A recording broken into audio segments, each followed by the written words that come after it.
In today's class, we are going to do the fourth question in page number 4.20. So, in your reader, open the question and see. Following is the trading and P&L account of Mumbai stores for the year ended 31st March 2019.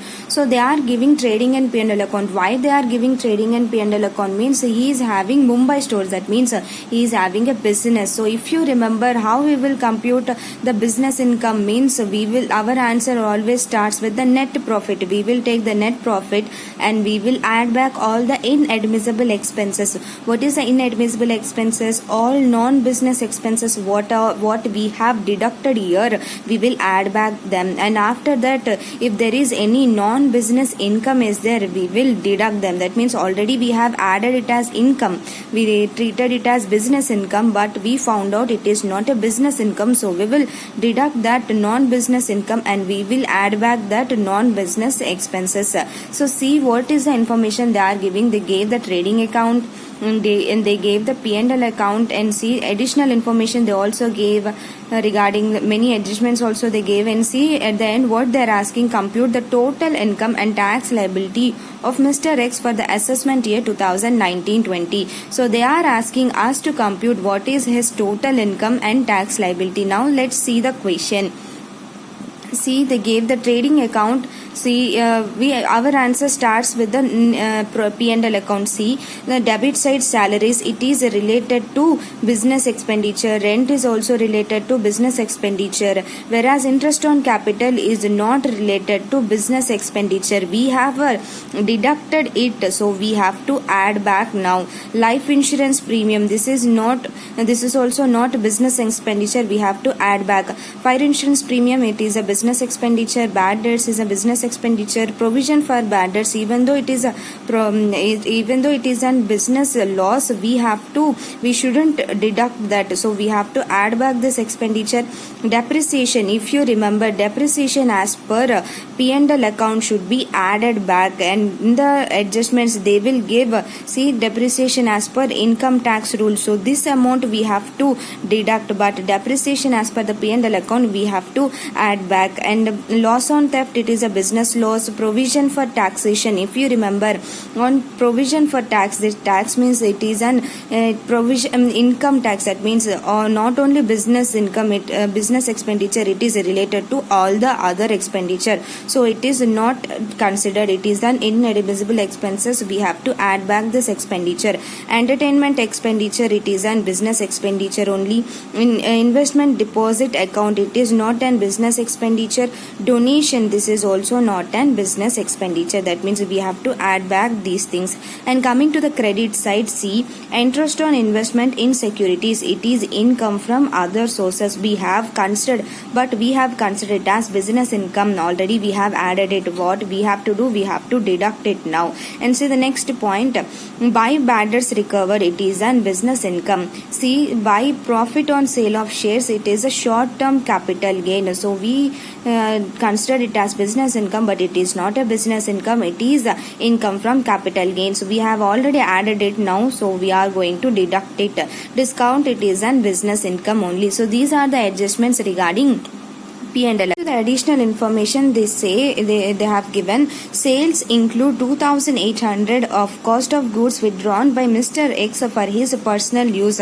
See, in sales, what is the total sales we took? We took it as 1,35,650, but in that we have a personal expenses. We have Mr. X has withdrawn how much amount? 2,800, but we have taken it as income and we have carried forward as gross profit, and we have taken here and we have done the net profit. So what happened? This is not it is wrongly credited, so we have to add back this amount.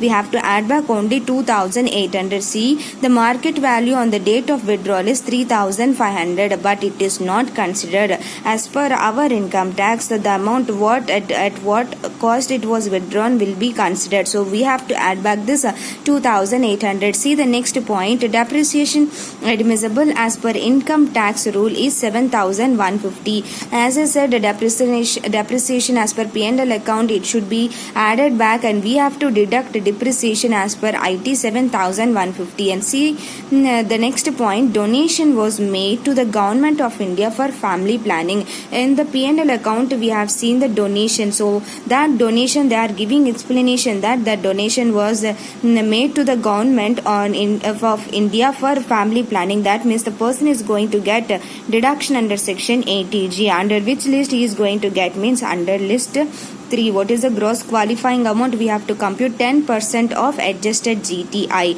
So what is the how much amount is allowed as deduction? 100% is allowed as deduction. See, and the entertainment expenses include personal expenses amounting to 1,000. See, where is the entertainment expenses? I said it is a business expenditure, it is allowed, but in that 1,000 rupees is for personal expenses. So for personal expenses we have to add back again, so we have to add it. And see, compute so the adjustments are done. So we have to compute the total income and tax liability of Mr. X for the assessment year 2019-20. See how many heads of income are there here. There is no income from salary, there is no income from house property, and he is having income from business, and he is having income from capital gains and income from other sources. That means a person is having 3 heads of income and only one deduction, that is deduction under section 80G. So let's see the answer. So put the heading computation of total income and tax liability of Mr. X for the assessment year 2019-20, and see particulars amount. You know the format. So we don't have any income from salary, we don't have any income from house property. So now we have to compute income from business. So put the heading working note 1, computation of income from business. You know the computation of income from business always starts with the net profit. So see the question, what is the net profit? So the net profit is 21,590. So take the amount in the working note. So after taking the amount, we have to add back all the inadmissible expenses. That means all the expenses which are not non-business expenses we have already deducted. Now we are going to add it back. So see the question, I already gave the explanation for all the points. So wherever I said we have to add back, take the amount in the working note. See, I have taken all the inadmissible expenses which are given on the debit side of P&L account, but don't forget to take these adjustments also. See, what are the amounts we have to add? One is personal drawings, another one is personal expenditure. So we have to take these 2 amounts in the inadmissible expenses to take the amount. So after taking all the inadmissible expenses, total the amount and take it in the outer column. So I am getting a total of 15,850. So add the amount to the net profit. See, I have taken the total amount to the outer column and I have added this amount to the net profit. I got a total amount of 37,440. Now deduct all the incomes which are wrongly credited. So we have to deduct, see the question, we have to deduct 2 things. One is interest on investments and another one is income from short-term capital gains. So these 2 things we have to deduct. And along with that we have to deduct another thing. What is that? Depreciation as per income tax rule we have to deduct. So in the deduction, while deducting we have to take the 3 points. One is income from other sources, income from capital gains, and the last one depreciation as per income tax.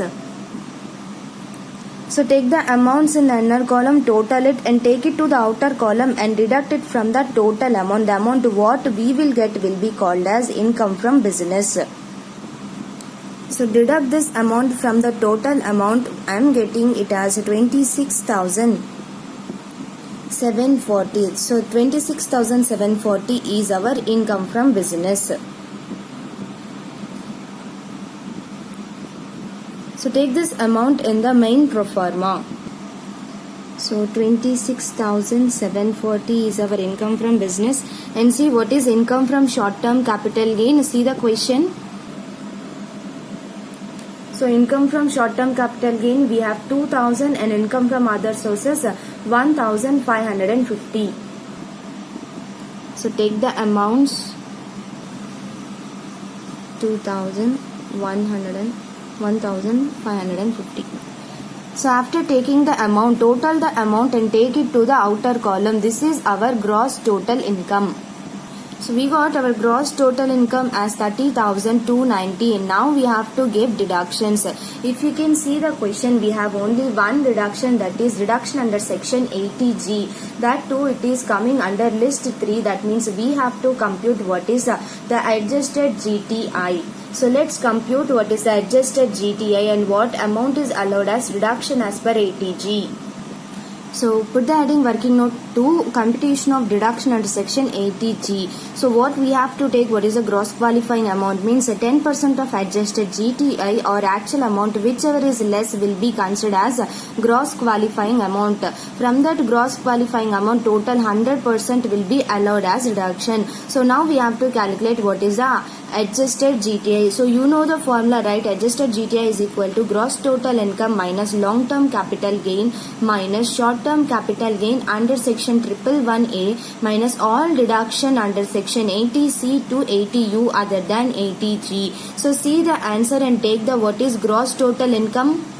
Our gross total income is 30,290 minus we don't have any long term capital gain and we don't have any short term capital gain which is coming under section 111A, and we don't have any deductions other than 80G. We don't have any deduction. That means our adjusted GTI is 30,290. On that we have to compute 10% of adjusted GTI. That means we will get 3,029. C. So what is the gross qualifying amount? We have to take 10% of adjusted GTI. What is the 10% of adjusted GTI? 3,029. Or actual amount. What is the actual amount is given as donation? So see the question, the donation is 2,000. See the actual amount is 2,000. So in these two amounts, whichever is less will be qualifying for the gross qualifying amount. That means 2,000 is the small amount. So from this 2,000, total 100% is allowed as reduction. That means our deduction under section 80G is a total 2,000 amount. So take this amount in the main pro forma. So donations we are getting as 2,000. So we are going to give a total deduction under section 80C to 80U. We have only one deduction, that is 80G. So 2,000 will be deducted from the gross total income. The net amount what we are getting will be called as a total income or taxable income. We are getting it as 28,290. So 28,290 is our total income or taxable income of Mr. X for the assessment year 2019-20. So this is how we have to do the problem. You know the format, and if you know the provisions regarding all the 5 heads of income, you can do the answer without any problem.